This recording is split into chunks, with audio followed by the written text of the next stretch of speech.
Selamat datang kembali di sesi pembelajaran kita. Terima kasih sudah bergabung dan saya sangat senang bisa berbagi topik wawasan tentang topik yang sangat penting ini.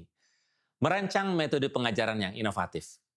Dalam dunia pendidikan saat ini, metode pengajaran konvensional sudah tidak lagi memadai untuk memenuhi kebutuhan mahasiswa yang terus berubah.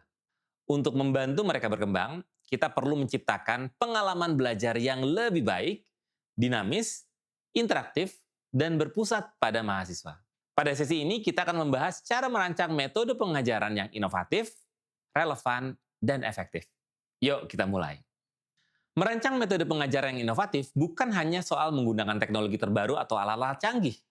Esensi dari inovasi pengajaran adalah bagaimana kita bisa meningkatkan keterampilan mahasiswa, relevansi materi, dan memastikan bahwa pembelajaran mendukung capaian pembelajaran lulusan, serta capaian pembelajaran mata kuliah atau CPMK. Ada beberapa prinsip utama yang perlu diperhatikan. Relevansi dengan tujuan pembelajaran. Metode yang kita pilih harus selaras dengan hasil pembelajaran yang kita inginkan.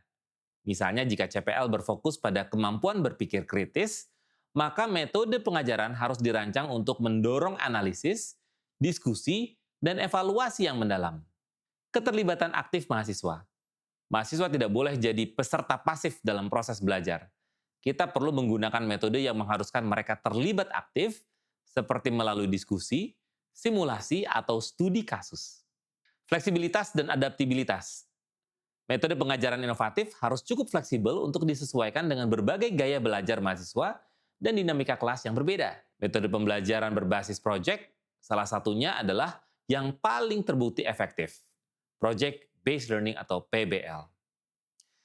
Dalam PBL, mahasiswa belajar melalui pengerjaan proyek yang memerlukan pemecahan masalah secara nyata. Mahasiswa tidak hanya belajar teori, tapi juga menerapkan untuk menghasilkan solusi praktis. Ini mendorong keterlibatan aktif dan mengembangkan keterampilan yang sangat dibutuhkan dalam dunia kerja seperti kerja tim, kepemimpinan, dan manajemen waktu. Contoh penerapan PBL.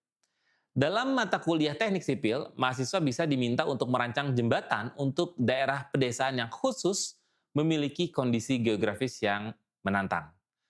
Melalui proyek ini, mereka belajar mengintegrasikan teori teknik dengan praktik langsung, sekaligus mempertimbangkan faktor sosial dan lingkungannya. PBL memberikan mahasiswa pengalaman belajar yang nyata, membantu mereka mengembangkan keterampilan teknis, pemecahan masalah, dan kemampuan bekerja di dalam tim. Blended learning, menggabungkan keunggulan pembelajaran daring dan tatap muka. Ini adalah metode yang memungkinkan mahasiswa belajar secara fleksibel, mengakses materi kapanpun dan dimanapun, sementara pertemuan tatap muka digunakan untuk diskusi lebih mendalam atau penyelesaian masalah yang lebih kompleks. Contoh blended learning.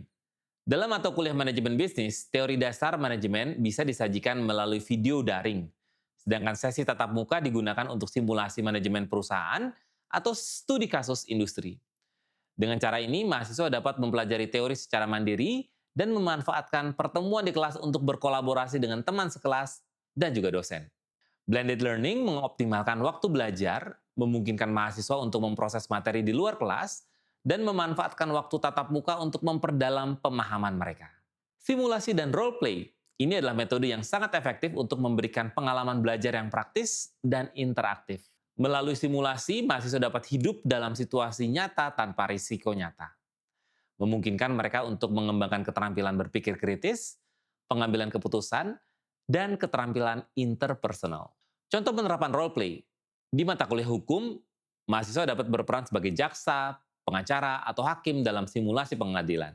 Dengan berinteraksi dalam skenario nyata, mahasiswa tidak hanya mempelajari teori, tapi juga belajar bagaimana menghadapi situasi tekanan dan tantangan yang sebenarnya.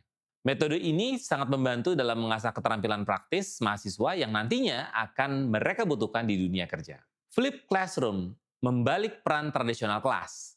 Mahasiswa belajar materi dasar di luar kelas, biasanya melalui video pembelajaran atau bahan bacaan.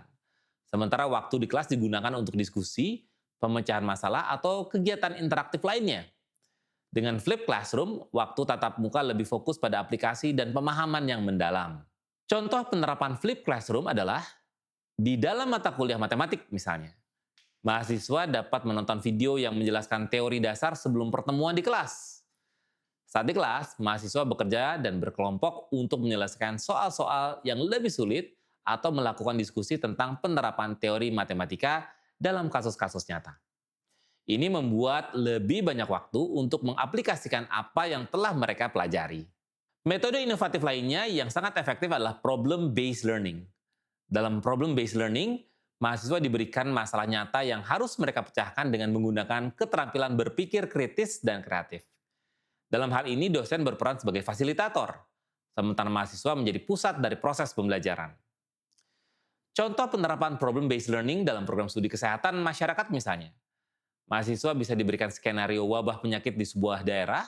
Mereka harus merancang strategi penanggulangan berdasarkan data dan informasi yang mereka kumpulkan, serta merumuskan rekomendasi untuk tindakan lebih lanjut.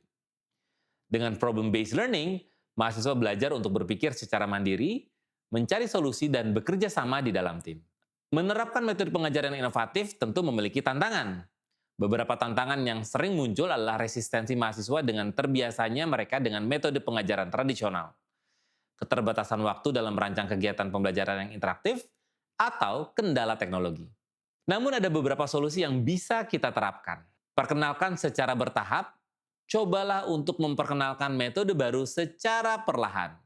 Mulai dengan 1 atau 2 perubahan kecil, seperti diskusi kelompok atau flip classroom, sebelum menerapkan metode yang lebih kompleks. Latih dan berikan panduan teknis. Pastikan bahwa mahasiswa dan dosen siap secara teknologi, berikan pelatihan atau panduan sebelum memulai pembelajaran berbasis teknologi, seperti menggunakan platform e-learning atau video conference.